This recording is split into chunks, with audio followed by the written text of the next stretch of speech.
여러분 안녕하십니까? 시사쇼 이것이 정치다의 윤정호입니다. 여당의 이재명, 이낙연 후보 간의 신경전 아주 치열하게 벌어지고 있습니다. 이 백제 발언 둘러싼 지역주의 공방이 잦아드는가 싶더니요. 이번엔 공직 성과를 놓고 소와 닭 논쟁이 불거졌습니다. 국민의힘에 전격 입당한 윤석열 전 검찰총장은 오늘 초선 의원들과 만나서 대화를 나눴고요. 여러 가지 정책 관련 이야기도 나누고 있습니다. 최재형 후보 대선 캠프를 외부에 공개했고 언론과 상견례도 가졌는데요. 대선 주자들 움직임 전문가들과 바로 짚어보도록 하겠습니다. 어서 오십시오. 안녕하세요. 네, 윤석열 후보 오늘 사실상 국민의힘 지도부와 정식 상견례를 했습니다. 지난달 30일 이른바 기습 입당이다 이런 말도 있었습니다만 전격적으로 입당을 했었죠. 오늘 면담은 화기애애했다고 하는데 한번 보시죠. 논란을 종식시키고 이제 본격적으로 더 일을 해야 되는 상황이 된 것 같습니다. 결심한 지는 얼마 안 됩니다.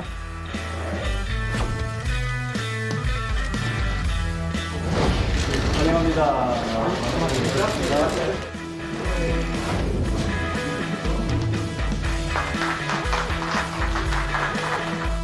이 정도면 대동소이가 아니라 우리 당의 식구가 되셨으니 대동단결 좋네요. 우리 윤석열 전 총장께서 그 버스에 탑승해 주신 것을 정말 감사드리고 우리가 정권 교체를 이루는데 꼭 일조해 주시기 부탁드리겠습니다.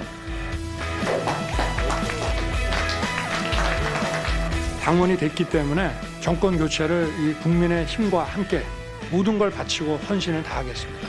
고맙습니다.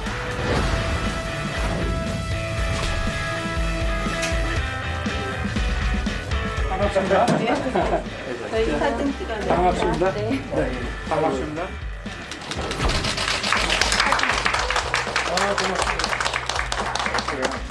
국민의 힘!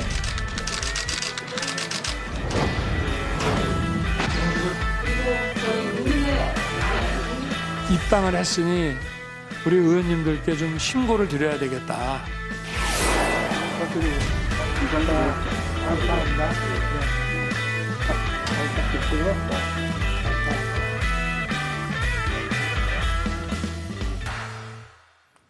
네, 이준석 대표는 대동단결, 일심동체 이런 말을 했습니다. 그리고 회의장 뒷보드에 있는 로딩 중이라는 거, 배터리가 이제 채워지는 그런 과정에 있는 나머지 두 칸을 다 채워달라 이렇게 이야기를 했습니다. 그래서 윤석열 후보가 직접 이 스티커 두 개를 연달아 붙이면서 이 충전을 완전히 마치게끔 만들었는데요. 자, 최민국 편집장님, 오늘 두 칸을 다 채운 거 그거 좀 어떤 의미로 봐야 되나요? 나머지는 없나요 이제? 이준석 대표도 그렇게 얘기를 했더라고요. 예. 뭐 오해가 있을 것 같아서 이제 안철수 대표 얘기가 당연히 나오지 네네, 않습니까? 그렇죠. 저 두 칸을 다 채우면 이제 더 이상 충전할 필요가 없는 것이 되는 예. 거죠. 그러면 제3지대는 없다. 뭐 이런 얘기가 되니까 그게 아니고 뭐 네. 또 다른 배터리를 구해서 뭐 이렇게 얘기를 했던데 제가 보건대는 아마 안철수 대표한테는 최후 통첩을 하지 않았습니까? 이번 주에 협상을 계속하지 않으면 예. 앞으로 더 이상 없다. 다음 주에 휴가 간다. 뭐 이런 얘기를 했기 때문에 아마 안철수 대표를 비롯한 이 제3지대의 영역을 국민의힘 쪽에서는 뭔가 지우려고 하겠지만 네. 우리가 현실 정치를 보면 그게 과연 지워지겠는가 하는 의문은 들어요. 그러니까 이준석 대표가 얼마나 큰 그림을 가지고 지금 윤석열 전 총장을 맞이하고 있는가 하는 부분은 약간 좀 물음표가 저는 있습니다. 네. 그런 점에서 본다면 오늘 발언한 것도 뭐 화기애애한 듯 보이면서도 사실은 조금 전에 방송에서 얘기한 내용 등은 또 가시가 있단 말이죠. 예. 그런 것들이 이 두 사람 간의 케미가 정말 맞을까 하는 부분에 궁금증을 자아내는 장면이었습니다. 예. 저 김전철 의원님 같이 계셨을 텐데 어땠습니까 오늘? 일단 분위기는 좋았습니다. 네네. 그런데 사실은 기습 입당이라는 그 이야기로 표현되듯이 입당 절차가 이준석 대표가 자리에 없는 동안에 입당을 했다고 해서 그것을 가지고 또 논란을 제기하고 네. 이준석 대표도 좀 뭔가 석연치 않다. 또 그 좀 절차가 조금 미흡하다 이런 이야기를 했었는데요. 사실 제가 보기에는 그동안에 우리 당에서 이준석 대표를 포함해서 계속 윤석열 총장에 대해서 입당을 요구하고 있었거든요. 하루빨리 입당하라. 또 입당이 늦어지면 경선에 참여시키지 않겠다 이런 압박도 하고 있었기 때문에 사실 입당 절차를 신속하게 진행하는 데 대해서는 뭐 그것을 나부릴 일은 아니라고 생각이 들었고요. 네. 다만 이제 그 과정에서 당대표가 없는 자리에 입당을 했다고 해서 그것을 타박하는 것까지는 뭐 그렇게 썩 저는 동의하지 않았습니다. 예. 이제 윤석열 총장의 경우에는 제가 보기에는 자신이 입당을 하겠다고 결정이 되면 곧바로 실행해버리는 좀 행동력이 강한 사람이 아닌가라는 그런 판단은 했었는데 예. 어쨌든 이것이 이제 당 지도부와 그 유력한 대선 후보 간의 알력으로 비춰지는 것은 바람직하지 않은 모습이었습니다. 네. 자, 그런데요, 이 기습 입당이라고 지금 말이 자꾸 나오는데, 왜냐하면 이준석 대표가 말씀하신 것처럼 출장 간 상황에서 갑자기 들어왔어요. 그 당에는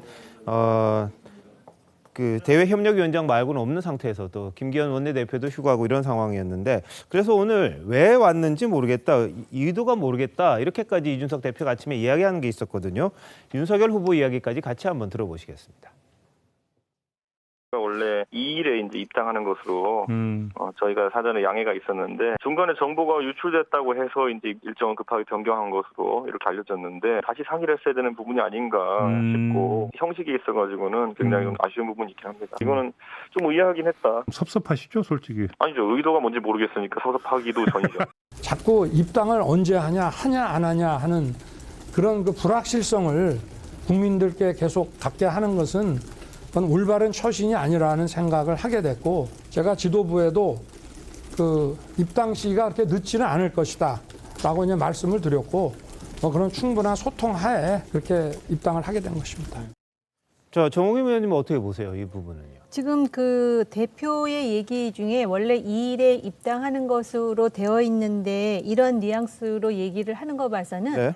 그 애초에 데일리 아닙니까? 거기서 네네. 보도된 2일 입당이 맞는 것 같습니다. 그런데 예. 정보가 미리 새어나왔기 때문에 갑작스럽게 입당했다라는 거는 지금 그 이준석 대표는 의도를 모르겠다고 하는데 바로 2일 전에 30일에 갑작스럽게 전격 입당하는 윤석열 후보도 그 정보가 샌 것에 대해서 뭔가 감정적으로 뭔가가 있었기 때문에 예. 그렇게 갑자기 전격적으로 입당한 것인가라는 추정을 가능케 하는 부분이고요. 네. 사실은 지금 모든 것이 그동안의 정당 역사에서 그렇게 흔한 일들이 아니지 않습니까?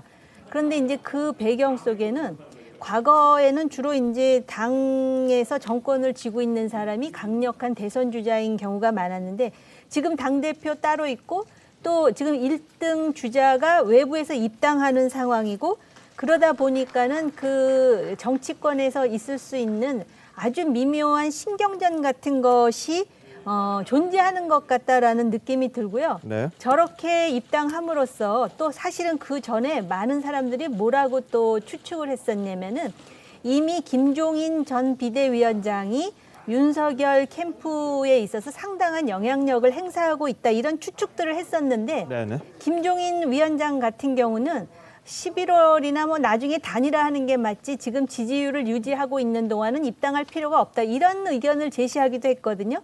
그래서 뭐 언론에 보니까 이번에 이렇게 전격 입당에 대해서 김종인 위원장도 굉장히 네네. 불쾌한다라는 뭐 그 얘기가 나오지만 뭐 누가 예. 본 적은 없으니까 아무튼 참 독특한 그런 입당이었는데 다행히도 지금 그 입당으로 인한 시너지라고 할까요? 당의 지지율이라든지 후보 본인의 지지율이 상당히 올라갔다라는 점에서 지금 뭐 이런 입당과 관련한 설왕설래는 곧 묻히지 않을까 싶습니다.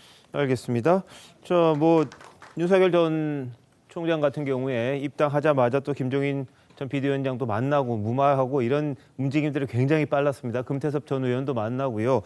오늘은 초선 의원들이나 또 당직자들까지 같이 만나면서 굉장히 쟁걸음으로 움직이고 있는 건 사실입니다. 다만 이 입당과 관련된 부분에서 본인이 좀 아쉬움도 이야기했습니다. 왜냐하면 중도나 진보 쪽에 계신 분들과 사전에 교감, 양해 이런 상의도 없이 전격적으로 입당했다. 좀 섭섭할 수 있다. 이렇게도 이야기했거든요. 한번 들어보시죠. 입당을 환영해 주신 우리 당과 지도부, 우리 당원 여러분께 깊이 감사드립니다. 제가 비상식을 상식으로 정상화 시켜서 국민들을 좀 편안하게 해드리려고 하면 보수, 중도, 그리고 이 진보를 아우르는 큰 빅텐트가 이제 필요하다는 생각을 가지고 있었는데요. 중도나 이런 진보 쪽에 계신 분들하고 제가 그 사전에 어떤 교감이나 양해나 이런 상의도 없이 전격적으로 이 국민의힘에 그 입당을 했습니다. 그분들이 좀 상심하셨을 수도 있지만 제가 일단 이렇게 당원이 됐기 때문에 이 정권 교체를 바라는 또 다양한 이 국민들과 함께 확실하게 그 해낼 수 있도록 모든 걸 바치고 헌신을 다하겠습니다. 네, 김종욱 교수님 어떻게 보세요? 저 말은요. 저는 또 이준석 당대표 얘기처럼 저도 독해가 잘 안 돼요. 저렇게 네. 말씀하시는 내용 자체가. 말씀하신 것처럼 당 지도부, 당대표와 원내대표도 모르는 불확실성을 얘기하면서 국민에게 불확실성이 많으니까 확실성을 주기 위해서 갑자기 입당했다라고 말씀하신 것도 제가 볼 때 좀 이해가 안 되는 거고요. 그러니까 네. 이준석 당대표 한 얘기가 정권교체 일조하라고 얘기하지 않습니까? 예. 야권 1위 후보에 대해서. 그리고 또 중도와 진보 이런 분들과 교감이나 양해나 이런 상의가 없었다고 뭐 죄송하다고 얘기를 하시는 것 같은데 제가 볼 때 본인 행보는 전혀 이쪽 행보를 안 하시면서 어떻게 상의라고 어떻게 협의할지 잘 모르겠어요. 예를 들면 페미니즘을 강조하는 분들에 대해서는 남녀 간 교제가 어려진다라고 말씀하시고 이한열 열사 그 장면을 보고는 부마항쟁이라고 말씀하시고 대군빌라 말씀하시고 사면에 공감하다고 말씀하시면서 소위 진보나 중도에 있는 분들에게 어떤 교감을 할 수 있는지 그리고 어떻게 양해를 받을 수 있는 건지 상의를 한다면 그분들이 그것을 동의할 건지 저는 이런 말씀을 들으면 상당히 본인이 독불장군식이다. 그러니까 네. 상대방과 어떤 얘기를 미리 하지 않고 난 다음에 본인의 행위하고 난 다음에 거기에 양해를 구하는 방식. 저는 이런 방식이 건강한지 잘 모르겠어요. 이미 내부에서도 입당하는 부분에 대해서 캠프의 관계자 중 소수밖에 몰랐다고 얘기한다면 저는 이런 방식의 리더십이 소위 대통령 후보로서 나오는 분에게 맞는 방식인지도 모르겠고 예. 또 본인의 정책 행보도 마찬가지입니다만 계속 압도적 정권 교체를 말씀하시면서 소위 중도와 보수 거기다가 예를 들면 이탈 민주당 진보까지도 포괄하겠다는 분의 정책적 방향이라고 얘기하기에는 도대체 이해가 안 되는 발언들을 계속 해오셨기 때문에 예. 저런 발언들은 누가 보다 저는 레토릭이다라는 생각이 들기 때문에 저는 정확하게 자기 입장 말씀하셨으면 좋겠어요. 본인이 말씀하신 게 있잖아요. 예. 본인은 국민의힘과 정치 철학이 정확하게 일치한다라고 말씀하셨으면 저는 거기에 맞게 그 길로 가시면 되는 거고요. 네. 그런 방식에 맞게 동의하는 분들과 가시면 되는 건데 계속 진보를 적에다 얻는 건 저는 왜 저러실까 도대체 좀 이해가 안 되는 측면들이 분명히 예. 있습니다. 자, 윤 후보는 입당 이틀 전에 이준석 대표와 비밀 회동, 그러니까 비공개로 만난 거죠. 만나서 굉장히 화기애애하게 입당 의견 교환했고 사실 2일 날 하기로 합의를 했다는 거 아닙니까? 그러다가 이게 데일리안에서 보도가 미리 나오니까 양측 간에 이걸 누가 누출했느냐 이런저런 이 신경전이 벌어졌고 그 와중에 바로 그 다음날 그냥 입당을 해버리는 그런 일이 생긴 거거든요. 이것 때문에 양측이 굉장히 서로 책임론을 제기하는 그런 상황이기도 합니다. 그러면서 이제 윤 후보 같은 경우에는 자신이 뭐 많은 이야기를 듣겠다 그랬는데 실질적으로는 중도나 진보 쪽보다는 보수 쪽 이야기만 듣다가 들어가는 형식이 되니까 저런 말을 하게 된 그런 상황인데요. 김재원 최고위원님 뭐 더 덧붙일 말이 좀 있으신가요? 그 28일 날 그 회동은 아마 그 윤석열 총장 부부와 예. 우리 이준석 대표가 같이 만난 걸로 네. 알고 있습니다. 그런데 그때 이제 2일 날 입당하겠다는 이야기가 있었던 걸로 그 내용이 저도 전해 들었고요. 네. 다만 이제 그 과정에서 지금 말씀하신 대로 그 입당 일자가 언론에 보도되면서 특별히 그것을 두고 서로 간에 네네. 책임 회피 정도의 그런 내용은 아니고 다만 이제 그 윤석열 총장의 이 생각에는 2일 날 입당하는 것으로 이미 보도가 되고 나면 또 그동안에 많이 시달릴 텐데 차라리 오늘 곧바로 입당하자 그런 판단을 했다고 합니다. 그래서 예. 일반적으로 알려진 것만큼 서로 이것을 두고 논란을 벌이거나 한 적은 없고요. 네. 또 그동안 한 30여일 동안 이른바 민심 청취를 한다고 많은 분들을 만났는데 그분들 중에 굉장히 많은 분들이 빨리 입당을 하지 않고 뭐 하느냐 이런 이야기를 많이 들었다고 하고요. 예. 또 입당에 대해서 반대하는 분들도 꽤 있었습니다. 그래서 특히 이제 김종배 전 의원 같은 분은 입당을 한 데 대해서 지지를 처리하겠다 이런 네네. 공개적인 발표도 하고는 했죠. 그리고 사실 이제 우리 국민의힘과 조금 거리를 두고 있던 많은 분들이 캠프 속에 들어와 있어서 그분들 중에는 입당을 좀 반대하는 분들이 꽤 많았다고 들었습니다. 그래서 저도 그분들이 사실은 좀 존재하지 않는 허상을 쫓는 분들이니까 빨리 이 캠프에서 쫓아내라 이런 공개적인 이야기도 하고는 했는데요. 예. 이것이 이제 캠프 내에서 계속 논란이 되다 보니까 후보인 그 윤석열 총장도 입당 여부에 대해서 계속적으로 미루는 그런 상황이 되었던 것에 예. 불과하지. 지금 말하는 뭐 여러 가지가 과연 뭐 어디에 누구한테 이야기하려고 저런 약간 맞지 않는 이야기를 하느냐 하는 것은 조금 윤석열 총장의 근본적인 자신의 주장과는 좀 다른 이야기라고 봅니다. 네. 네. 저희가 지난주 금요일에 탈진보나 중도 쪽에 앞으로 접촉 계획 계속 있는 분들이 있는데 급하게 입당이 이뤄진 상황이다. 이게 뭐 기사가 먼저 나면서 여러 가지 효과나 뭐 파급력을 생각하다가 급하게 이뤄진 선택이라고 설명을 들었는데 그게 이제 현실화되고 있는 거죠. 그래서 윤 후보가 오늘 이렇게 말했습니다. 이런 분들에게 공식적인 자리에서 언급하며 양해를 구하고 다양한 분들과 함께하도록 자신을 헌신하겠다라고 다짐을 했습니다. 그러니까 국민의힘에 거부감이 있는 분들이 분명히 있다고 인식을 하고 있는 거예요. 그래서 지지 철회를 하신 분도 있고 또 좀 더 지켜보고 관찰하겠다. 내가 어떻게 할지 선택하겠다라고 보고 계신 분도 있습니다. 이제 그분들은 여론조사 동향을 볼 텐데요. 입당 후에 중도층이 어떻게 결정할지 아마 이 부분을 보게 될 것입니다. 그래서 윤석열 후보가 국민의힘에 들어가면서 바로 다음 날 전화를 금태섭 의원과 해서 저녁에 번개 미팅, 이른바 번개 미팅을 하게 된 것도 일련의 현상으로 해석할 수 있고요. 앞으로도 중도를 잡는데 속도를 낼 것으로 보입니다. 알겠습니다. 그래서 이 처음부터 중도를 잡고 또는 뭐 진보 계층까지 망라한 뭐 압도적인 정권 교체를 이루겠다. 저는 그 기사를 봐가면서 자, 저희 참 기자 오래 했습니다마는 그랬으면 누구든 그게 윤석열 후보뿐만 아니고 누구든 그랬으면 벌써 대통령이 되지 않았겠습니까? 그런 점에서 본다면 이 사람들이 현실 정치에 대한 어떤 피부로 느끼는 체감도 이런 것들이 저는 상대적으로 낮다 이렇게 생각을 하거든요. 그러면 지금 뭐 진보 이런 쪽 사람들하고 얘기를 충분히 못했다 그러는데 예를 들어서 저 김경률 회계사나 뭐 신평 변호사나 뭐 다 진보 쪽에 있던 사람들 아닙니까?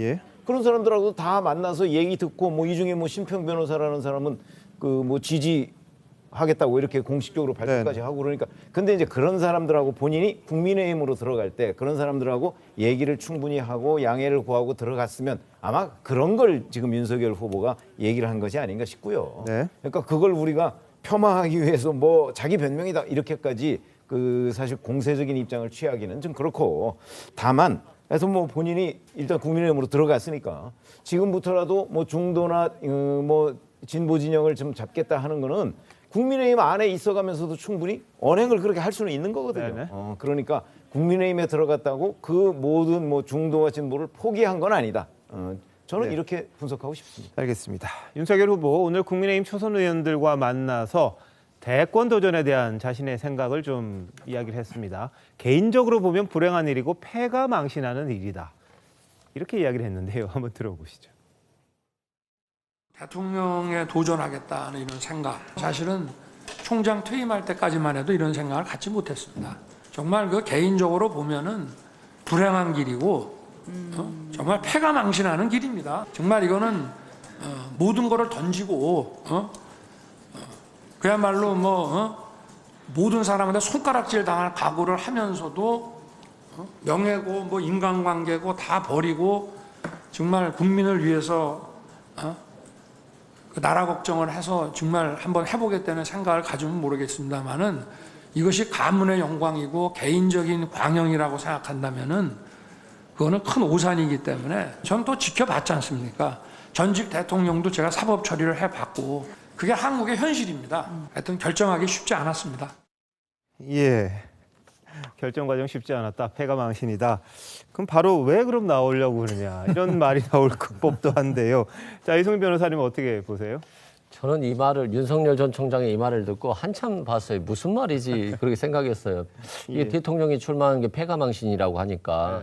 근데 이게 굉장히 이제 위험성 있는 발언인 게 앞으로 국가를 운영하면서 국가 비전을 내세우고 대한민국의 어떤 국민들을 이끌겠다고 하시는 분이 대통령에 나가는 걸 패가망신이라고 한다면 도대체 뭐 어떤 비전을 가지고 하겠다는 건지 본인이 패가망신하면 어떻게 국가는 어떻게 되겠습니까? 이게 아마도 이제 본인 입장에서 보면 본인에게 어떤 쏟아지는 의혹들 그리고 또 처가 의혹과 관련해서 장모가 뭐 의료법이나 사기로 구속되고 또 사문서 위조 등으로 또 재판이 남아 있는 상황. 그런 상황에서 또 천은 또 뭐 줄 의혹이다, 접대부 의혹이다, 또는 주가 조작 문제, 여러 가지 문제로 이제 이런 것들에 대해서 굉장히 본인의 어떤 상심이 크다라고 생각한 것 같은데 네. 그럼에도 불구하고 본인이 대선을 출마하기로 했고 국민들께 자신의 모습을 보여주고 있는 상황에서 자신의 처지가 패가망신이라고 한다는 것은 네. 굉장히 좀 우려스러운 대목이고 또한 이번에 국민의힘에 입당하는 과정에 있어서도 당대표나 원내대표가 없는 상황에서 입당하는 것은 어떻게 보면 당대표를 굉장히 무시하거나 또는 자신의 어떤 결정이 있으면 어떤 독단적으로라도 행할 수 있다라고 하는 그런 좀 불안감을 보여주는 것이기 때문에 굉장히 좀 불안해 보인다고 보여지고 마지막으로 한 말씀 드리면 10가지 중에 한 가지만 같아도 정권 교체라는 목적을 위해서 하겠다라고 하는 것이 마치 어떤 목적을 위해서라면 수단과 방법을 가리지 않겠다라고 해석될 수 있는 논란이 많아서 굉장히 좀 위험한 발언들이 계속 이어지고 있다 이런 생각이 듭니다.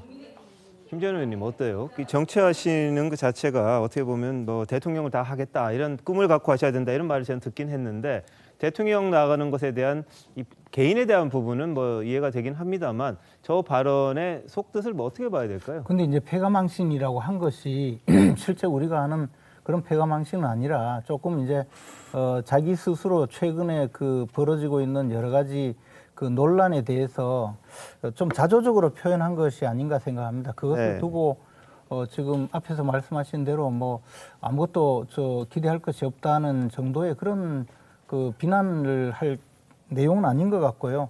사실 이제 검찰총장으로 있으면서 대통령에 나간다고 하더라도 이 정도 이렇게 많은 사람들로부터 손가락질 당하고 한마디 하면 그것을 가지고 이렇게 그 온 세상이 달려들어서 자신을 비난하는 것을 보고 그렇게 느끼지 않을까 하는 생각이 듭니다. 저도 그 대통령 후보자 옆에 있어 보면서 참 느낄 때 또는 대통령 옆에 있으면서 참 느낄 때 나는 저 대통령 정말 시켜줘도 하면 안 되겠다는 생각을 수없이 했고요. 저는 앞으로 청와대 근무도 하면 안 되겠다 이런 생각도 했었는데요. 뭐 그런 정도의 표현, 그런 정도의 어떤 자조적인 느낌을 지금 이야기한 것이 아닐까 생각이 듭니다. 알겠습니다. 자, 윤 후보는요, 강연을 하면서는 내내 이 현 정부를 겨냥해서 이 강도 높게 비판을 했습니다. 한번 들어보시죠. 소주성이라고 하는 거는 참 경제학 이론에서 그 소위 족보도 없는 이론인데 누구를 위해서 이런 걸 했냐 이 말입니다. 이거 과연 모르고 한 거냐? 근데 이거는 저희가 있고 의도가 있는 것이지 이걸 왜 모릅니까? 이런 식의 그 세금 걷어가지고 지지 세력한테나 뿌리고 포퓰리즘 정책으로 그 매표 행위나 일삼고 하는 이런 나라에 무슨 희망이 있겠냐? 그런데 이거 저지하고 뒤집는 게 보통 문제가 아닙니다. 예, 상당히 뭐 날 거라 그래야 되나요? 그런 용어들이 많은데 이 현 정부 정책에 대해서는 부동산도 그렇고요. 이 소주성, 소득주도 성장 이런 부분을 굉장히 강하게 비판했는데 정의용 의원님 어떻게 보셨어요? 그 제가 주변에 이렇게 여론을 보면은요. 저 개인적으로는 조금 전에 이제 우리 윤정호 앵커께서 날거라고 이렇게 표현하셨잖아요. 네. 그 저는 들으면서 조금 조마조마할 때가 있는데 듣는 지지층들은 아주 시원하다고 말하는 사람들이 의외로 많습니다. 그만큼 이제 부동산이라든지 코로나라든지 지금 민생 경제, 소주성, 최저임금제에 대해서 거의 지금 날씨도 더우니까 거의 이 분노가 폭발하기 일보 직전이고 따라서 어떤 식으로든 정권 교체를 해야 된다라는 여론이 굉장히 높다는 것을 알고 있어요. 그래서 그런 측면에서는 굉장히 그런 대중들의 어떤 가슴을 이렇게 그 울림이 있는 것 같은데요.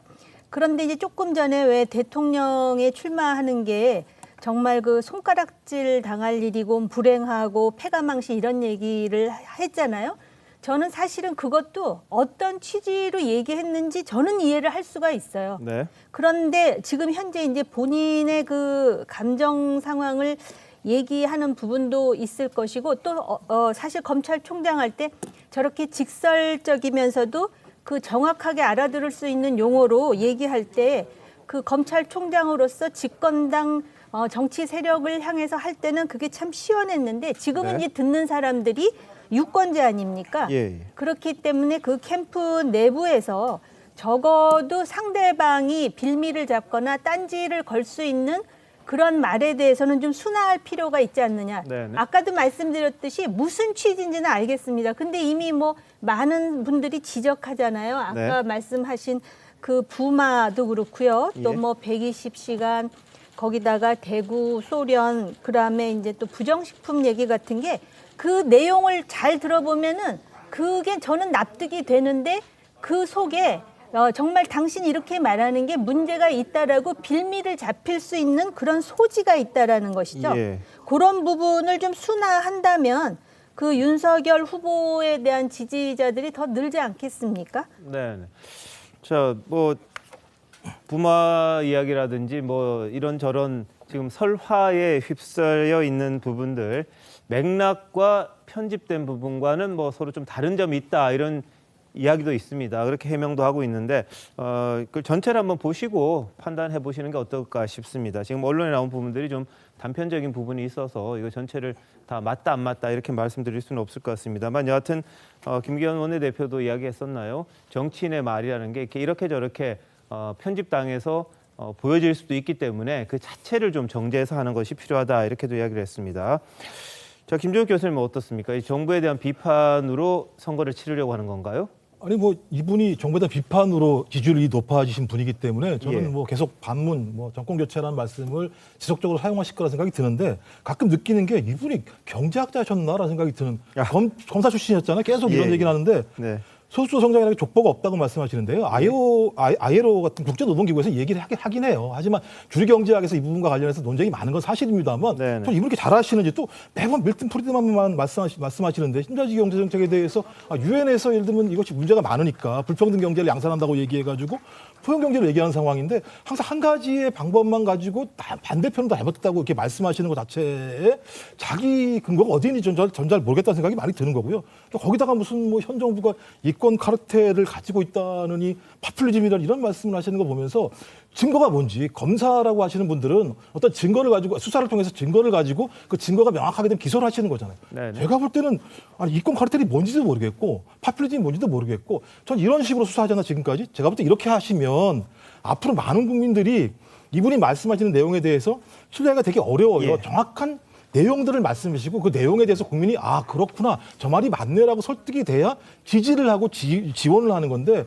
제가 볼 때는 최근에 말씀하신 내용을 보게 되면 본인이 족보가 없는 이론이라고 얘기하는데 족보가 없다라고 하는 판단은 본인이 하시는 거예요. 예. 저는 이런 식의 접근은 상당히 예를 들면 안 좋은 거다. 오히려 이런 것들이 파퓰리즘적인 접근이라는 생각이 들기 때문에 좀 앞으로 좀 정확한 좀 근거를 가지고 말씀하셨으면 좋겠어요. 네. 저도 뭐 김종욱 교수님하고 비슷한 의견인데 저도 뭐 윤석열 전 총장이 경제학자나 역사학자인 것처럼 인식될 수 있는 정도라고 네. 생각되는데 저는 이 부분에 좀 집중을 해보면 윤석열 전 총장이 저번에 세금 걷어서 국민들께 나눠줄 거면 안 걷는 게 최선이라는 발언을 했거든요. 네네. 그리고 나서 지금은 재난지원금 같이 이런 시기의 어떤 세금을 국민들께 나눠주는 것들을 갖다가 매표행이라고 하고 있는데 좀 이해하기 어려운 게 최근에 이런 재난소득, 재난지원금 같은 경우는 실은 복지정책이자 경제정책이자 노동정책이거든요.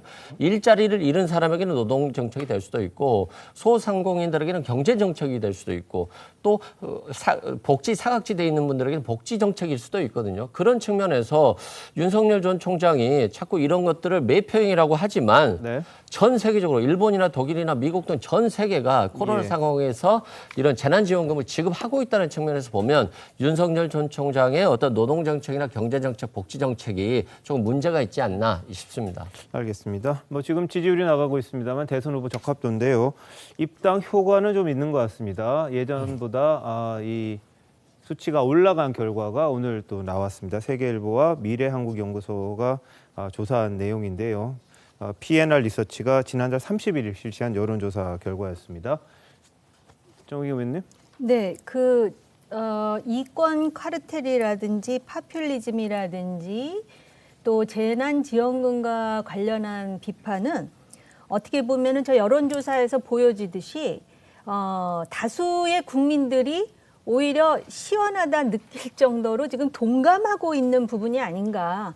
그리고 사실은 그 어려운 분들에 대한 정치를 하겠다고 이 집권층이 얘기를 했지만 지금 소상공인이라든지 영세 사업자들이 더 힘든 처지이고 더군다나 집값과 관련해 가지고는 현재의 그 전세가 4년 전 집값하고 같은 액수라는 거 아닙니까? 그러니까 서민들의 입장에서는 지금 그 분노를 윤석열 후보가 대변하고 있다라는 그런 그 어떤 그 공감대를 가지고 있는 것 같습니다. 저는 오히려 그런 와중에 이제 그 이렇게 툭툭 불거지는 그게 어떤 그 언론에 의해서 일정 정도 편집된 것인지 아니면은 취지는 그런데 거기서 이제 그 상대방이 그 이견을 제기할 만한 용어가 나와서 그런지는 모르겠지만 그런 부분의 용어 선택에 있어서는 조금 주의를 기울일 필요가 있다라는 네. 점을 전제하면서도 지금 이 그 후보가 그 강력하게 설파하는 이런 문제에 대해서는 지금 다수가 공감하는 부분이 있다. 그렇기 때문에 지금 1차적인 우선순위가 이번 대선에 정권 교체라고 생각하는 것이기 때문에 지금 그 국민의힘도 그렇고 지금 윤석열 후보에 대한 지지도가 상당히 높이 나오는 게 아닌가 네네. 그렇게 보고 있습니다. 예.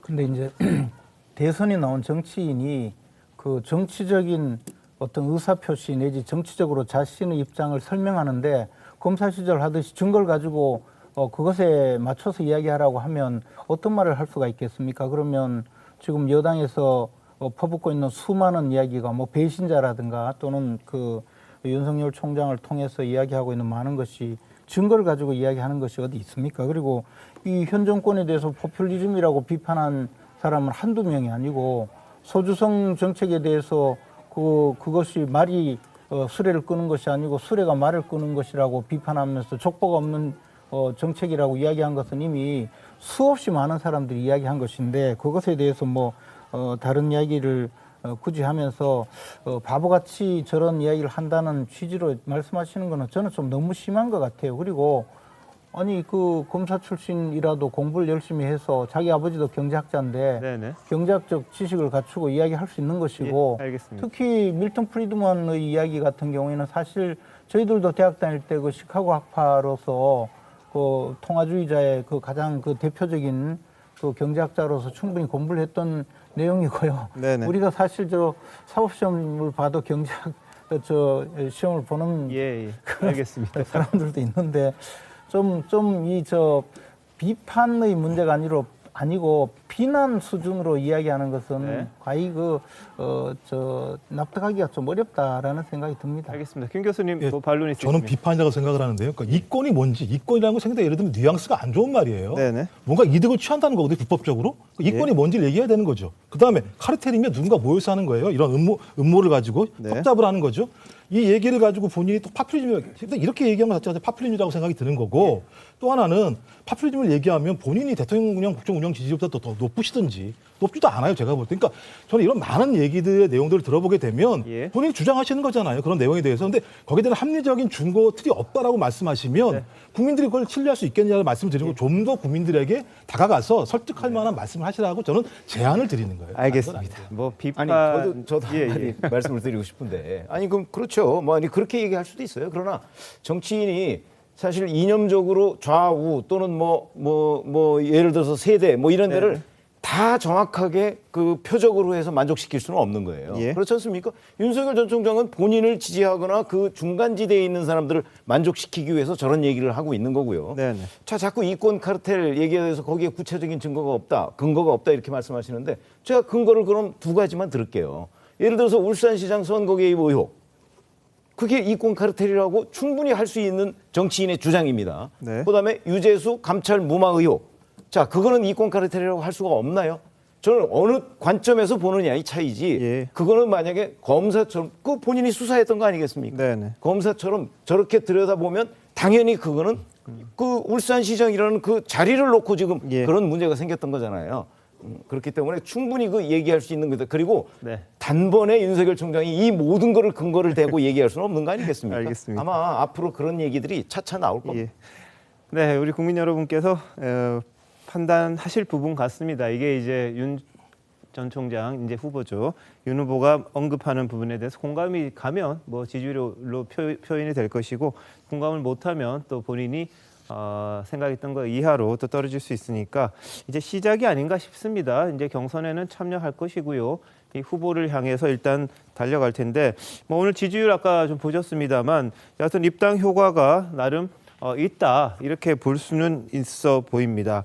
이 국민의힘 입당 이후 처음 공개된 여론조사에서는 수치가 조금씩 올라간 모습들이 좀 나왔습니다. 지금 보시는 이런 건데요. 적합도가 있고요. 양자 대결도 있죠. 양자 대결 한번 보여주시죠. 네, 양자 대결 보면 과반을 넘는 결과가 일단 나왔네요. 자, 이낙연 후보하고도 있나요? 한번 보시죠. 네, 이것도 역시 비슷한 수준으로 지금 양자 대결에서 한때 좀 주춤한다 그랬는데 오늘 조사 결과는 그래도 입당 효과가 좀 있는 걸로 나타나고 있습니다. 자, 그런데 아까 말씀하셨습니다. 이 술과 관련된 이야기 계속 나오고 있고요. 윤 전 총장 둘러싸고 그리고 이 설화 이야기가 나오고 있는데 일단 금태섭 전 민주당 의원 만날 때도 이제 소주 번개를 했어요. 그랬더니 이재명 경기지사 측에서 코로나 음주 파티 좀 중단해라 이렇게 비판을 했습니다. 관련 영상 먼저 보시겠습니다. 이 골목은 또 내가 몰랐네. 여기 아주 저녁에 소주 한잔 하기 딱 좋네. 그럼 어떻게 좀 영업은 좀 상당히 괜찮은데 코로나 때문에 술이라는 게 이게 그래도 셋은 먹어야 이게 둘이만 먹으면 술 맛이 잘 안 나는데 둘이 좀 즐기면 즐기는 거야. 건강하시고 대선 꼭 좋은 결과 있습니다. 고맙습니다. 자, 야야.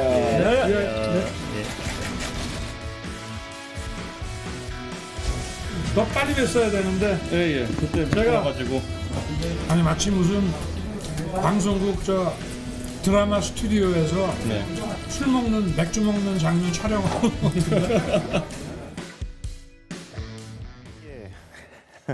매 장면마다 이제 술이 나오니까 이런 이야기가 나옵니다. 그랬더니 이준석 국민의힘 대표는 윤 전 총장이 무슨 음주운전이라도 했느냐 이렇게 맞받아쳤습니다. 그 이유가 있을 텐데요. 김재원 의원님 뭐 왜 그랬을까요? 아니 저는 이제 그보다 왜 저렇게 술 먹는 장면이 자꾸 나오나 생각을 했는데요. 네네. 사실은 이제 윤석열 전 총장이 이제 검찰총장으로서 퇴직을 했고 평생 이제 검사로서 일을 했는데 일반 국민들은 사실 검사라고 하면 굉장히 딱딱하고 좀 멀리 있는 느낌 또 더 나가서 좀 고압적인 사람으로 많이 느껴지거든요. 그래서 의도적으로 저런 장면을 자꾸 내보내고 있지 않는가. 뭐 술을 마시는 것도 소주를 한잔 하고 또는 뭐 맥주를 마시고 이렇게 해서 사람들이 보고 있는 상황에서 네. 그런 측면이 좀 일반 국민들하고 나도 별 차이 없이 이런 사람이다라고 느끼게 만들기 위해서 다소 좀 의도적으로 저런 모습을 반복하고 있나 그런 생각을 좀 합니다. 그리고 그 점에 대해서 이제 비판한 데 대해서 뭐 음주운전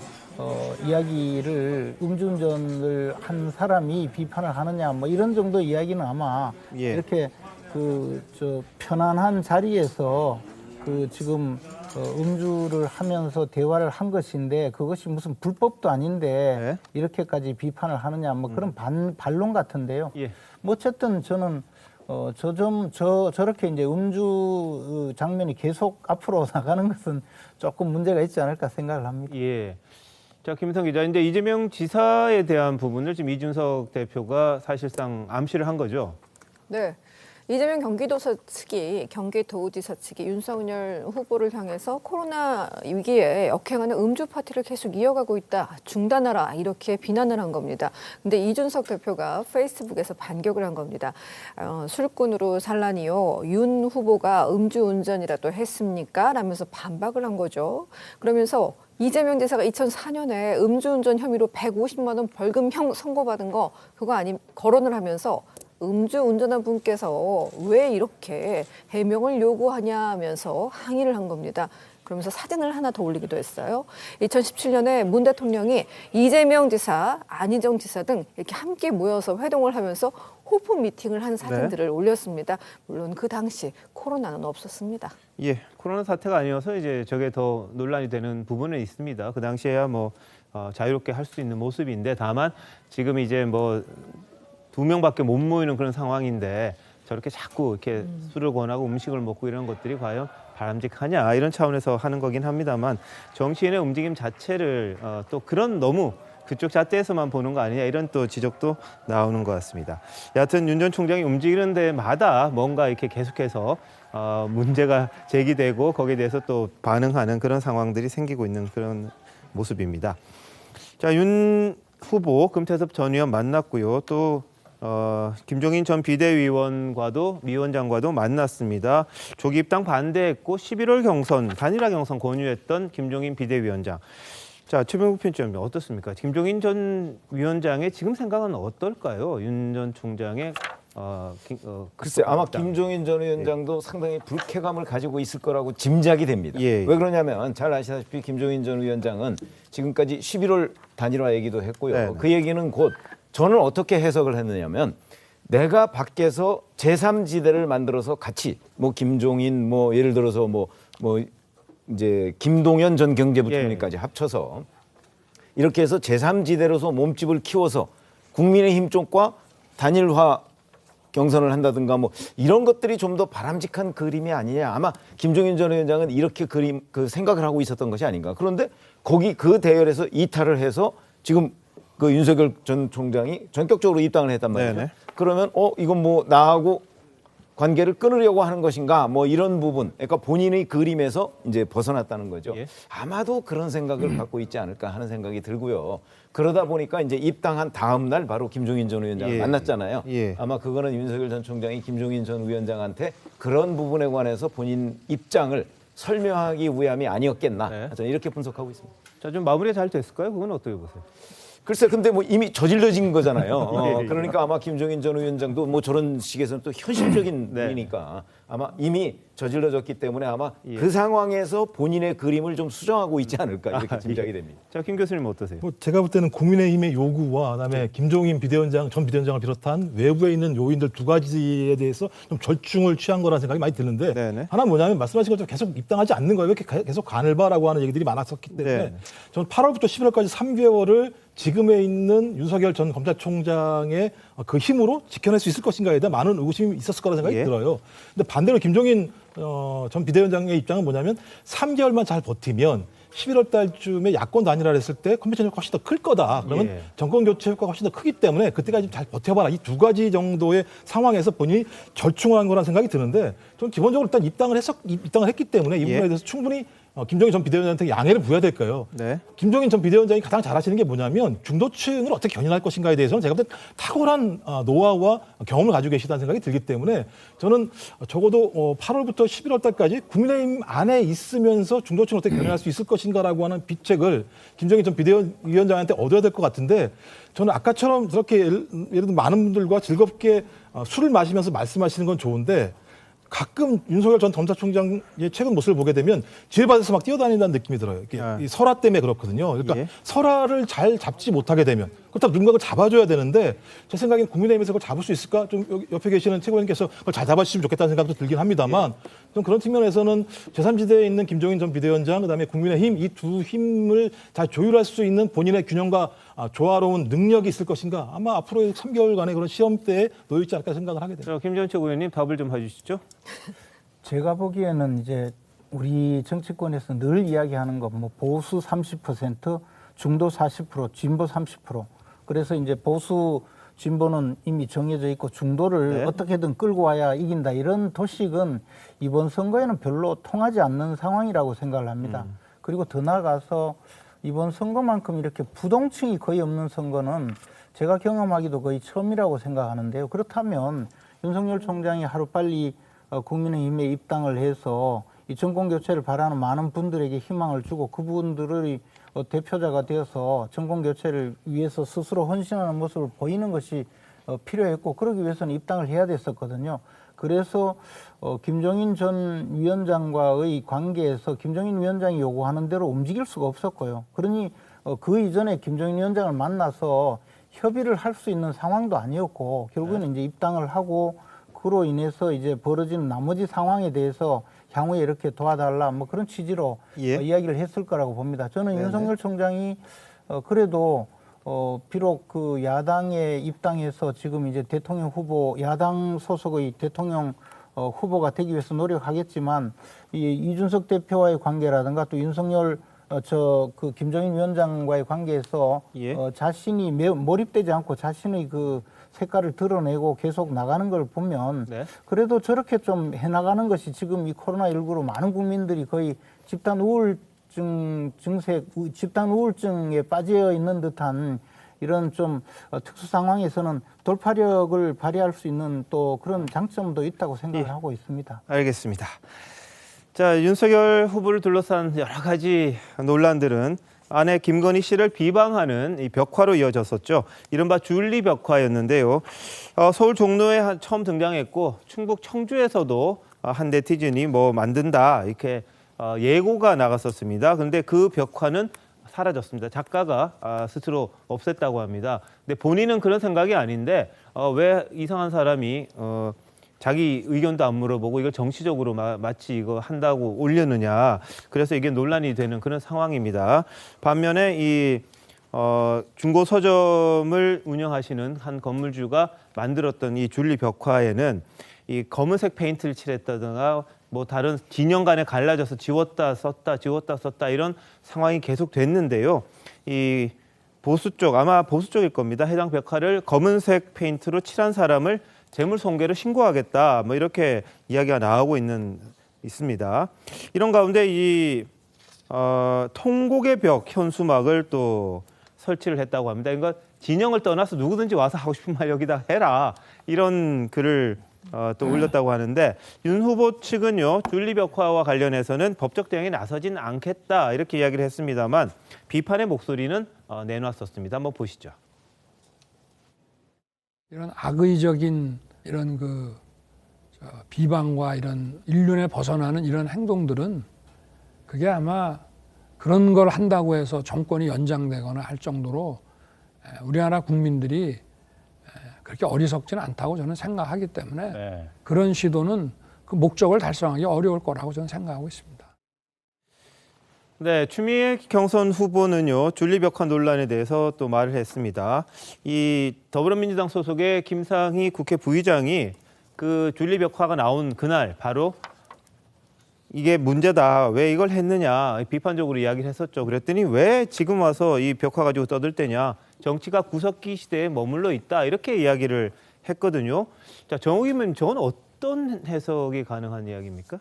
그러니까 지금 추미애 후보가 지금 그 벽화에 대해서 비판적 입장을 취한 민주당 소속의 국회 부의장을 비판하는 거 아닙니까? 네네. 그러면서 지금 줄리 벽화 가지고 떠들 때냐라는 그런 취지의 비난을 했다 그러는데요. 네. 저는 저 내용을 보고 진짜 추미애 후보가 엑스맨 맞구나 이런 생각이 듭니다. 왜냐하면은 사실 저 벽화는요 지금 없어졌다 그랬잖아요. 예. 본인들은 정치적 의도가 없다 그러지만은 야권의 대선 후보의 부인을 암시할 수 있는 그런 벽화를 그린 자체가 어떻게 보면은 정치적 행위라고 할 수 있고요. 그리고 이런 정치적 행위는 반드시 역풍을 맞게 돼 있습니다. 우리나라 사람들이 어떤 이슈에 대해서 의심을 갖다가도 그 선을 넘었다 생각하면은 다시 반전의 어떤 그런 인식을 갖게 되거든요. 그렇기 때문에 그 역풍 때문에 저는 이 그림이 없어졌다라고 생각을 하고요. 그나마도 국회 부의장이 가장 먼저 신속하게 이 벽화가 잘못됐다라는 비판을 함으로써 민주당의 어떤 그 입장이 어느 정도 나름대로 그래도 그 민주당 내에 이런 목소리를 내는 사람이 있구나라는 생각을 갖게 되는 하나의 여건을 만들었고 그 후에 지금 대선 후보 이재명 또 이낙연 이런 분들이 전부 이 벽화에 대해서 비판적인 입장을 취하지 않습니까? 네. 몇 년 전에 박근혜 대통령 누드화와 관련해가지고 제가 알기로는 그 전시회를 주선한 사람이 표창원 의원인 것으로 알고 있는데요. 그 당시에도 그 민주당의 전 대표로서 당시 문재인 정치인이 엄청나게 비판을 했습니다. 이거는 적절하지 못한 행위라고요. 그렇기 때문에 이런 벽화라든지 또는 사람을 모욕을 주거나 명예를 훼손하는 상황이 아니라 정말 그 정정당당한 어떤 그 경선에 있어서의 정책이라든지 이런 걸 가지고 정당끼리 그 대결을 한다든지 또 정말 그 진실에 대해서 진실이 궁금하다면은 가장 합법적이고 합리적인 방법으로 그 진실에 대한 어떤 그 궁금증을 해소해 나가야지 저거는 완전히 여성의 어떤 그 인권을 말살하는 행위에 가깝지 않습니까? 그러다 보니까 역풍을 맞았는데 그걸 가지고 추미애 의원이 구석기 머물러 있다 그러면서 대통령 혼자만 미래를 달려가고 있다고 하는 거 보니까 네. 정말 이거는 거의 봉창 뚫는 소리에 가까운 게 아닌가 이런 생각을 하게 됐습니다. 예, 알겠습니다. 저는 이제 뭐 추미애 전 장관이 이런 문제에 대해서 논하는 것은 이게 적절하다라고 표현했다라고 생각하지는 않습니다. 다만 이거 어떤 개인의 어떤 표현의 자유의 일환으로 행사된 것이었고 그게 이제 법적인 어떤 규제를 일탈했는지 여부에 대해서는 어떤 윤석열 전 총장 측의 고소나 고발에 의해서 해결될 수 있는 문제라고 보기 때문에 표현의 자유를 좀 폭넓게 바라봐야 된다는 것이 아니었을까 싶고요. 예. 그리고 뭐 과거에도 박근혜 전 대통령의 아들을 뭐 묘사하는 사진이라든가 어떤 누드화 같은 것들 그리고 문재인 안철수 전 대표에 대한 어떤 그런 합성 사진 같은 것들도 다 검증의 차원에서 대부분 불기소되거나 무죄 판결이 나왔습니다. 그만큼 표현의 자유는 폭넓게 인정해야 된다는 그런 차원에서 바라보시면 좋을 것 같습니다. 알겠습니다. 자, 그 부분에 대해서는 여권에서도 비판적인 목소리가 많이 나온 걸 보면 그게 과연 이 누구에게 그러니까 정치적으로 누구에게 좋을까 아닐까 이게 이미 판단이 난 게 아닌가 싶긴 합니다. 그런데 조선일보 취재에 따르면요. 윤 후보 배우자 김건희 씨를 비방하기 위해 사용했던 이 줄리 접대부설 이 근원지가 작년 9월과 10월 열린공감 TV에서 처음 등장했다. 유튜브 채널에서 처음 등장했다. 이런 보도도 있었습니다. 근데 방송 자체에서는 이게 허상이고 가상일 수도 있다. 이렇게 시작을 하면서 해당 주장을 뒷받침하는 증언자가 김건희 씨 모친과 소송전을 굉장히 오래 벌였던 그 정모 씨라고 보도를 했었습니다. 근데 정모 씨가 조선닷컴 취재에 이 줄리 예명이 클럽에서 사용된 거냐 이렇게 묻고 이렇게 했을 때 그런 건 나 말하지 않았다. 열린공감TV 쪽에 좀 물어봐라. 이런 식으로 이 답을 좀 정확하게 하지 않았다. 이런 보도가 나왔습니다. 그러니까 이 근원에 대해서도 한번 따져보려는 시도들이 좀 있었던 것 같은데요. 이 논란을 떠나서 이 김의겸 열린민주당 의원이 이 열린공감TV에 지난번 이 양모 검사 부인 취재에 대해서 약간 옹호하는 듯한 말을 해서 좀 비판이 일고 있습니다. 자, 김의겸 의원 지난번 MBC 취재진이 김건희 씨 취재하는 과정에서 박사 논문 관련이죠. 경찰 사칭한 게 좀 논란이 됐는데 이걸 옹호하는 듯한 말을 해서 사과했었지 않습니까? 그 목소리 먼저 들어보시겠습니다. 그건 잘못된 거죠. 근데 저희들 이제 좀 나이가 든 기자 출신들은 사실 굉장히 흔한 일이었고요. 아마 제 나이 또래에서는 뭐 한두 번 안 해본 사람이 없을 겁니다. 상대방이 경찰이 한 것처럼 믿게 하려고 경찰서에 경비 전화를 사용하는 경우도 많았었고요. 예, 자 그때 이 경찰 사칭 다 잘못됐지만 뭐 예전에 그 당시 기자들 뭐 이런 거 한두 번 했다 뭐 이런 식으로 이야기를 했었습니다. 근데 이번에 열린공감TV의 취재진이 명함을 나중에 내민 걸 가지고 또 이야기를 했어요. 이게 기자들이 처음부터 내가 기자다 이렇게 명함 내미는 경우는 없다. 오히려 명함 까는 기자가 너무 순진하거나 교육을 제대로 받지 못한 거다. 이렇게 이야기를 했는데 저도 기자 생활을 했습니다만 좀 이해가 안 되거든요. 최병표 실장님 뭐 그렇게 하십니까? 어이없는 주장이죠. 왜 그러냐면 전 이런 것까지는 제가 인정을 합니다. 예를 들어서 전 김의겸 의원보다는 제가 기자 생활을 훨씬 오래 했는데 이런 것까지는 인정을 해요.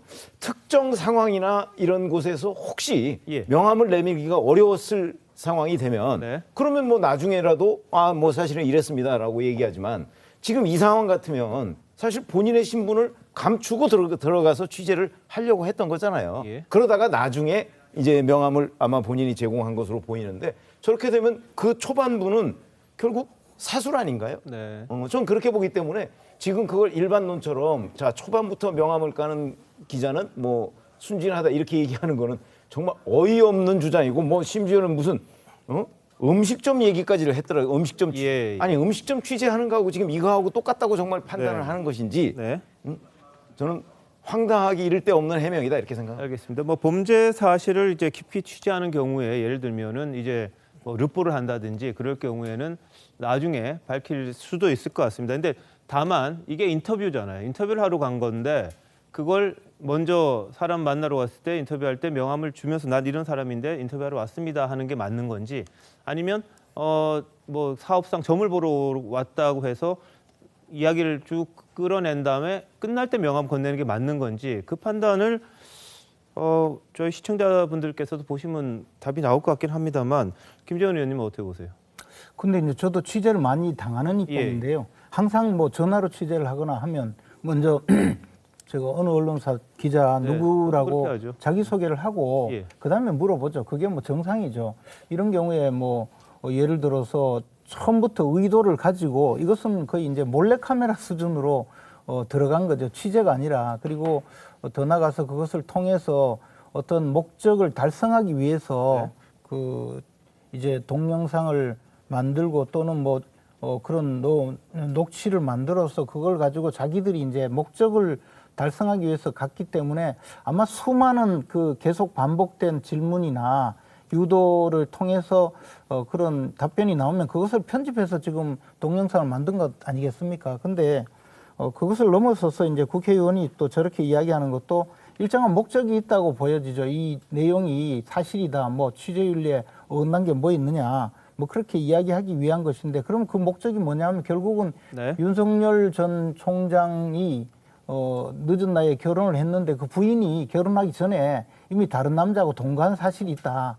그래서 이런 분하고 결혼한 윤석열이 과연 대통령이 돼서 되겠느냐. 뭐 그런 이야기를 하기 위한 것이거든요. 그러면 그 내용은 한 여성이 그 살아가면서 저 내용이 맞다고 하더라도 여성의 그 과거 결혼하기 전의 어떤 사생활에 대해서 그것을 만천하에 공개하면서 그런 내용으로 대통령 후보가 되려는 사람을 또 비방하고 비난하기 위한 수단으로 지금 저런 취재를 한 것이거든요. 그것을 과연 취재라고 볼 수 있는지 아니면 그 내용 자체가 어떤 정치행위인지 그것은 뭐 이제 앞으로 판단을 해야 되겠죠.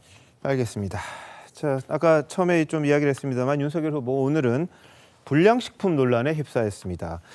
자, 뭐 지난 19일이죠. 이 밀턴 프리드만의 책 선택할 자유와 관련한 설명을 하면서 마치 불량식품을 사 먹을 수 있게 해야 한다 이런 식의 말을 한 것처럼 보도가 됐는데 여당 비판한 것과 윤 후보의 해명 같이 한번 들어보시죠.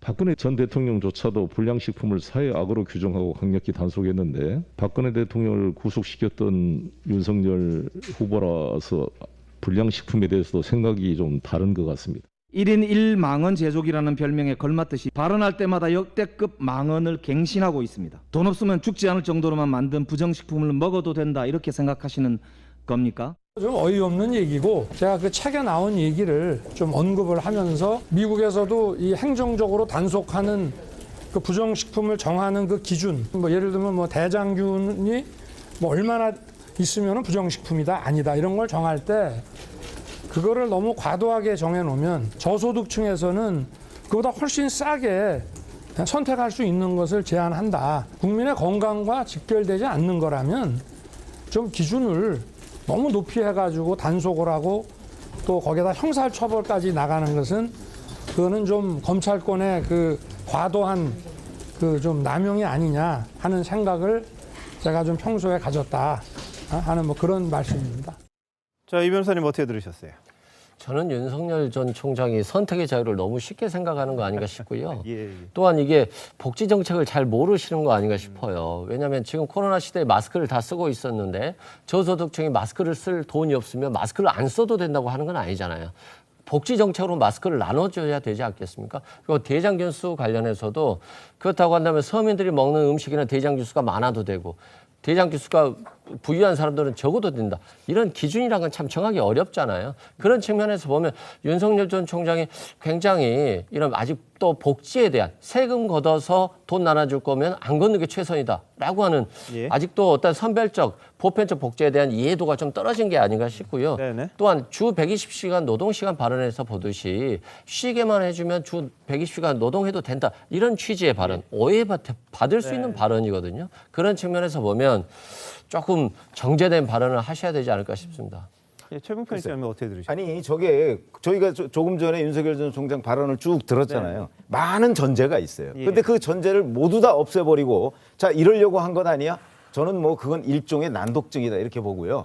왜 그러냐면 사실 예. 그 많은 전제를 다 없애고 아 이래서 이런 것 아니냐? 부정식품은 저소득층한테 나눠주자 뭐 이런 식의 취지였다 이렇게 얘기하는 건 곤란하죠. 예, 그런 점에서 알겠습니다. 본다면 그 전제를 인용해가면서 전 비판할 걸 비판하자 이런 말씀을 드리고 싶습니다. 알겠습니다. 자, 그런데 정치인이 뭐 거의 100%가 말인데 이 말 한마디 한마디의 무게를 이 윤 전 총장이 지금 이제 하나씩 배워가는 게 아닌가 싶습니다. 한번 어떻게 또 하는지 좀 지켜보도록 하겠습니다. 자, 다음 이슈 넘어갑니다. 자, 여당 상황 한번 보는데요. 이재명, 이낙연 후보 공방 아주 치열해지고 있습니다. 캠프 간 신경전 주말 내내 계속됐습니다. 자, 특히 이낙연 후보의 공적 성과를 놓고 무능하다 이런 공세도 있었는데요. 이낙연 캠프 측 반응까지 같이 들어보시겠습니다. 이낙연 후보는 일로 성과를 낸 적은 별로 없는 것 같아요. 총리로서 결과가 냈지 않습니까? 어떤 결과를 총리 냈습니까? 시절에 부동산도 제대로 못하고 집권 초기에 지지율 고공행진을 할 때 그때 덕을 본 것이죠. 고위공직을 오래 멋있게 했는데 결과가 남는 게 별로 없다. 그거 별로 바람직하지 않지 않습니까? 경쟁을 하는 건 좋은데 억지로 이렇게 헐뜯고 깎아내리는 경쟁을 하는 것은 누워서 침 뱉는 것이지요. 현명하지 않다고 생각합니다. 이낙연 총리가 별로 한 일이 없다라는 얘기를 계속 하는데 이것은 문 대통령에 대한 디스라고 생각합니다. 예, 뭐 성과 공방 일면서요. 닭 잡는 칼, 소 잡는 칼 이런 이야기부터 있었고 무능한 당대표, 문 대통령에 대한 디스 이런 논쟁까지 불거졌습니다. 자, 김종욱 교수님 이거 어떻게 보세요? 그러니까요. 참 소당 논쟁부터 시작해서 많은 얘기들이 나오고 있는데 그런 부분들이 국민들에게 어떻게 들릴지 잘 모르겠습니다만 좀 기본적으로 핵심적으로 민주당이 지금 처해 있는 상황이라는 생각이 들어요. 그러니까 1, 2위 간의 격차가 상당히 과거엔 좀 컸었는데 지금 줄어드는 상황인 거고요. 이 줄어드는 상황에 경선이 연기가 되면서 상당히 많은 시간 동안 경선을 해야 되는 상황이고 거기에 이제 결선 투표까지 있기 때문에 양 1, 2위 캠프가 상당히 격앙되어 있는 상황이라는 생각은 분명히 듭니다. 그래서 이제 적통, 탄핵, 백제 이 세 가지 논쟁을 벌이면서 두 분 다 지지율 같은 경우는 상당히 좀 타격을 받았다고 생각을 해요. 반대로 이쪽에는 입당 이런 것 때문에 컨벤션 효과 때문에 올라간 측면들이 분명히 있고요.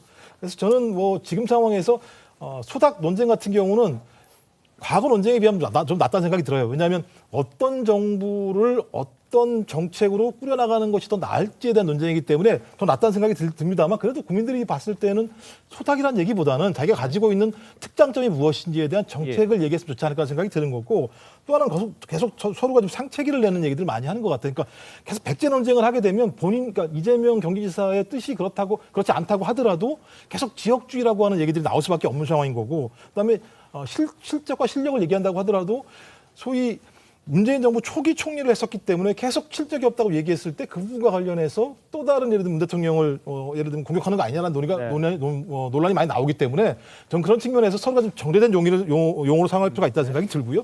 안 그렇게 되면 둘은 건강한 논쟁을 한다고 생각할지 모르겠습니다만 국민이 봤을 때는 왜 저렇게 싸우지라는 얘기로 갈 수밖에 없기 때문에 저는 앞으로 좀 좋은 경쟁을 하기 위해서라도 좋은 용어와 단어, 사례들을 가지고 얘기하는 것이 훨씬 더 좋을 거라 생각이 듭니다. 알겠습니다. 근데 너무 또 점잖게 하면 눈길을 못 끄는 측면도 있는 게 아니냐. 뭐 그런 캠프 내에서 또 고민도 있을 것 같습니다. 뭔가 좀 아픈 구석을 좀 찔러줘야 그래서 상대 측에서 반발하고 그게 또 화제가 되고 이게 또 표심에도 자극이 되는 그런 구조로 돌아가다 보니까 그렇게 되는 것 같습니다만 이러다 보니까 또 친인척 공방으로도 이어졌습니다. 이재명 후보가 이낙연 후보를 겨냥해서 나는 친인척 비리가 없다 이렇게 강조하고 나섰습니다. 그러자 이낙연 후보 측은 형수 욕설파를 언급하면서 이렇게 하면 친인척들도 올 것 같지 않다 이렇게 덧꼬집었습니다. 한번 보시죠. 진짜로 측근 뭐 또는 가족 얘기가 많잖아요.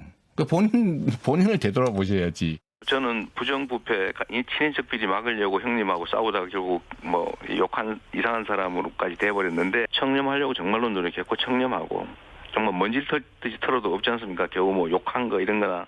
청렴하다는 근거를 저희들이 찾질 못했습니다. 오히려 측근 비리가 너무 많고 친인척 비리가 없다고 주장을 하는데 지금 한간에 떠돌아다니는 여러 가지 욕설 파일을 보면 이렇게 욕설을 하면서 친척들이 올 것 같지가 않아요. 친인척 비리가 없는 것은 어떻게 보면 반사 효과가 아닌가 생각이 되고요. 예, 자 친인척 공방으로도 이어졌습니다. 정의규 의원님 어떻게 보셨어요? 저게 그 관전자 입장에서 볼 때 한창 싸울 때 좀 재미있었거든요. 그러면서 뭐 이런저런 그 쟁점을 가지고 싸우면서 두 사람 간의 지지도가 서로 상승되는 그런 효과가 있었어요. 그러면서 이낙연 후보가 바짝 쫓아가는 모습을 보면서 그 대중의 관심도도 높았는데 이게 이제 계속 늘어지면서 계속 싸움만 계속하고 주제가 주로 이제 그 백제, 지역주의라든지 또 얼마 전에는 탄핵, 그다음에 이제 또 친인척 비리, 형수욕도 굉장히 많이 나왔던 얘기 아닙니까? 그러다 보니까 이제 좀 뭐라 할까 슬슬 이렇게 그 여론도 지치기 시작하는 게 아닌가. 그러면서 지지도가 빠지면서 또 요 타이밍에서 김경수 댓글 조작 사건이 나왔었고 또 지금 그 윤석열 후보의 국민의힘 입당으로 인해 가지고 야당이 이제 상승하는 그러면서 그 내부에서도 이 두 후보에 대한 어떤 그 경고라든지 비판이 있지 않을까 이런 생각이 들면서 참 역설적인 것은 네. 이런 상황에서도 대통령의 지지도가 40%가 훨씬 넘는데 그런데 지금 이 두 후보는 야당 후보에 비해서 지지율이 지금 떨어지는 것으로 나오고 있습니다. 이런 상황에서 감정이 상할 대로 상한 두 후보가 이 경선의 과정에서 다시 뭔가를 수습하기는 인간적으로 이게 제가 옆에서 지켜본 사람으로서 말씀을 드리자면 이거 굉장히 힘듭니다. 경선이 끝나고 나서는 그야말로 이제 서로 그 원수지는 저는 오히려 소당 논쟁을 하면서 네. 이분들이 소와 닭에게 미안해야 되는 거 아닌가 그런 생각까지 예. 들었습니다. 비유가 이제 소와 닭이군요. 자, 근데 뭐 지금 정우규 의원님 이야기하신 거는 겪어보셨으니까 아는 거죠. 친박 친이 얼마나 지난번 경선에서 이 지금의 야당이 엄청나게 이 갈등하고 반목하고 결국은 집권 이후에도 그게 문제가 돼서 이 탄핵으로까지 이어졌던 그런 부분이 있는 겁니다. 그 전례를 이 지금 민주당에서 보는 것 같다라고 말씀하시는 건데 뭐 원래 해보셨으니까 더 아실 텐데 이게 정말 이 앙금이라는 게 참 깔아앉는 게 굉장히 어렵다. 그렇게 또 생각이 되죠. 자, 그런데 이 백제 발언이 어떻게 보면 가장 결정적인 부분이었다고 봅니다. 지역주의를 다시금 끌어내는 그런 대목이었는데요. 이재명 후보 측에서 이 고발을 했습니다. 고발을 명예훼손 혐의로 이 지역 감정 부추긴 보도를 한 첫 보도죠. 시사 주간지 기자를 허위 사실 공표, 명예훼손 등의 혐의로 서울중앙지검에 고발했다고 하는데요. 어제도 이 논쟁은 이어졌습니다. 한번 보시죠. 대한민국의 개혁 민주 세력의 본산도 역시 전라도라는 생각이 듭니다. 역차별 얘기는 전혀 사실이 아닙니다. 녹취 파일 들어보시면요, 전혀 그런 뜻이 아닙니다. 오해가 있다 이 말씀드리고요. 백제 발언을 본인이 해놓고 우리가 왜곡을 했다라고 지금 뒤집어 씌우는 거거든요. 흑색 선전의 모든 유형을 다 이재명 지사가 하고 있다. 그래서 지역을 중심으로 정치적 선택을 조장하는 그런 것들은 좀 줄어들었으면 좋겠다 하는 작은 소망을 가지고 있습니다. 이건 어떻게 진행이 될까요? 예, 그 이재명 지사의 이야기 내용을 들어보면 이낙연 대표의 뭐 확장력을 이야기하는 듯하지만 그 내면에 깔려 있는 것은 결국은 호남 사람은 지도자가 될 수 없다라는 근본 전제를 가지고 이야기한 것이고 그것이 이제 호남의 유권자들, 호남의 주민들이 가장 경계하는 호남 고립주의 내지 호남 포위주의 또 더 나아가서 호남에 대한 좀 지역적 차별의 어떤 그 전제가 깔려 있는 내용이거든요. 그러니까 이제 그런 데 대해서 강력하게 비판을 하고 있는 것인데 지금 여기에 궁지에 몰리니까 엉뚱하게 언론을 고발을 했거든요. 제가 아는 법상식으로는 저것은 뭐 도저히 그 기소가 되거나 혐의가 인정될 가능성 거의 전무한 사건인데 언론에 이제 좀 고발을 하면서 자신이 사실은 뭐 호남 배제론 내지 호남 네. 고립주의의 그 전제를 깔지 않았다라고 그렇게 빠져나가기 위해서 언론을 이용하는 것 아닌가라는 생각이 듭니다. 저렇게 해가지고 과연 뭐 성공할 수는 없을 것 같은데 이재명 지사는 조금 더 솔직하게 이 부분에 대해서 자신의 생각을 이야기하는 것이 맞다고 봅니다. 그런데 이재명 지사는 전혀 그런 의도가 없었고 이낙연 당시 대표 경선에 나선 분에게 덕담하듯이 이 지지율이 골고루 잘 나오니까 당신 같은 분이 이제 대표돼서 이 큰일 하신다 이런 덕담을 했다는 취지로 이야기를 하는 거거든요. 그래서 지역주의는 전혀 없는데 언론이 이걸 이제 왜곡해서 보도하면서 이게 일파만파된 부분에 대해서 이 법적인 다툼을 해보겠다 이런 취지니까요. 이게 진행이 어떻게 될지 좀 지켜봐야 될 텐데 이승훈 변호사님 어떻게 보세요? 저도 뭐 이재명 지사의 발언이 굉장히 좀 약간 일부 왜곡됐다는 측면은 맞는 것 같습니다. 왜냐하면 본인 입장에서 보면 이낙연 지사가 골고루 어느 지역을 떠나서 골고루 지지가 받는 상황에서 호남에서 어떤 대통령 후보가 나와서 결과가 잘 되면 좋겠다 이런 취지의 발언이라고 믿습니다. 그런 측면에서 보면 지금 현재의 어떤 발언들이 왜곡됐다고 보여지는데 다만 이게 굉장히 휘발성 있는 소재고 결과적으로 보는 호남 입장에서 보면 긍정적인 소재는 아니다라는 측면에서 이 논란을 빨리 빠져나가는 게 좋을 것 같은데 그럼에도 불구하고 이런 기사들이 계속 논란이 되는 거에 대해서 전략적인 대응 차원에서 이 지역주의 감정으로 퍼져나가는 것에 대해서는 단호하게 막아야 되겠다. 이런 강력한 의지 표현으로 보여지고 이것도 결국에는 전략적 선택이다라고 생각합니다. 근데 이 얘기를 이재명 지사는 작년에 했다고 그랬잖아요. 그런데 올해 이 얘기를 다시 꺼냈어요. 근데 이낙연 전 대표는 작년에 이 얘기를 듣지 못했다고 얘기를 하고 있거든요. 그런 점에서 저는 올해 이 얘기를 백제 발언을 다시 꺼낸 이유가 무엇이냐. 물론 의도기 때문에 그 의도는 우리가 짐작만 가능하지 팩트로서 뒷받침은 안 되죠. 예, 알겠습니다. 자, 이재명 후보, 이낙연 후보 간 공방이 이제 더불어민주당의 본 경선 이슈들을 삼키고 있다. 이런 해석 나옵니다만 다른 4명의 후보들도 고군분투 중입니다. 한번 보시죠. 이 두 분이 주고받는 막말이 너무 심해요. 국민들 보기에 정말 민망하죠. 결국은 민주당이 싸잡아 욕을 먹을 수 있는 거 아닙니까? 왜 칼이 나옵니까? 또 소, 닭도 마찬가지고요. 우리가 사람인지 소, 닭입니까? 국민들께서 누가 지금 우리 민주당 후보들 간의 백제 논쟁, 네거티브 논쟁에 관심이 있습니까? 저도 신문 보기가 싫을 정도인데. 저는 이재명 후보께서 이러시는 걸 보면서 보릿고개 때 쌀 몇 대박 훔쳤다고 육모방망이로 혼을 내는 그 사또 같은 그런 느낌이 좀 들었거든요. 이재명 후보를 행정의 달인이 아니라 홍보 달인이다. 羹 잡는 애가 되겠다고 이렇게 하셨는데 지금 국민들은 다 윤석열을 보고 매라고 합니다. 그럼 누가 꽁인 겁니까? 제가 꽁을 잡았더니 이제 너무 빨리 잡는 거 아니냐. 윤석열은 매라는 건가? 라는 번지수 잘못 짚는 분도 있고요. 헷갈리거나 말거나 하면 놔뒀어요. 저는 꼭 결선에 올라갈 겁니다. 네, 뭐 워낙 양강 구도가 일단 있기 때문에 그 두 분의 이 치열한 공방이 주목을 많이 받으면서 다른 후보들도 지금 하나씩 이슈를 제기하면서 본인들의 지지율을 올리려고 애를 쓰고 있는데요. 김정욱 교수님, 이 본경선 어떻게 될 것 같으십니까? 제가 볼 때 뭐 나머지 네 분한테 죄송한 얘기입니다만 이 두 구도가 완전히 확고하게 잡혀 있는 상황인 거고요. 제가 가설입니다만 윤 전 총장이 올라가게 되면 이재명 후보가 올라가는 현상이 있고요. 근데 내려가면 또 이낙연 후보가 그런가요? 올라가는 현상이 무슨 꽉 짜여져 있는 틀이거든요. 이 틀 자체가. 저는 그래서 어떤 아주 중대한 사태가 딱 깨져가 이 판이 깨지지 않는 이상은 제가 볼 때 이 상황으로 갈 거라는 가능성이 되게 높기 때문에 다른 후보들은 좀 다른 방식으로 갈 필요가 있다. 이런 접근을 가지고 제가 볼 때는 이 구도를 깨기 어렵다 이렇게 생각이 듭니다. 알겠습니다. 자, 추미애 후보는 여러 가지 이제 공약도 내세우면서 이 눈길 끌기에 나섰습니다만 글쎄요, 이 국민들의 선택, 그 당원들의 선택 어떨지 저희들이 한번 또 나중에 따라가도록 하겠습니다. 잠시만요. 대한민국 이슈의 중심, 시사쇼 이것이 정치다. 여기까지입니다. 저희는 내일 다시 찾아뵙겠습니다. 고맙습니다.